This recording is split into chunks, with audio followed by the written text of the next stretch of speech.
मसाजोगचे सरपंच संतोष देशमुख यांच्या हत्या प्रकरणाचे फोटो आणि व्हिडिओ समोर आल्यानं अवघा महाराष्ट्र हादरलाय। अत्यंत क्रूर पद्धतीनं ही हत्या करण्यात आल्याचं या फोटोमधून स्पष्ट झालंय। या पार्श्वभूमीवर आज बीड जिल्हा बंदची हाक देण्यात आली आहे। सरपंच संतोष देशमुख यांचं अपहरण करून आरोपींनी त्यांची हत्या केलेली आणि त्यावेळी त्यांचा अत्यंत क्रूर पद्धतीनं छळ देखील करण्यात आला। या क्रूर कृत्याचे फोटो समोर आल्यानं सर्वत्र संताप व्यक्त होतोय।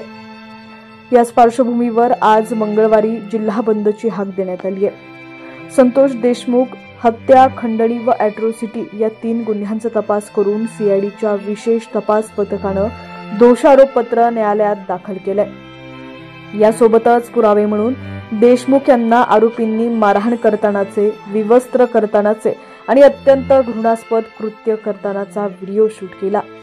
तपास यंत्रणांनी या व्हिडिओचे स्क्रीनशॉट काढून त्याची फॉरेन्सिक तपासणी केली व हे फोटो चार्जशीट सोबत पुरावे म्हणून जोडलेले आहेत।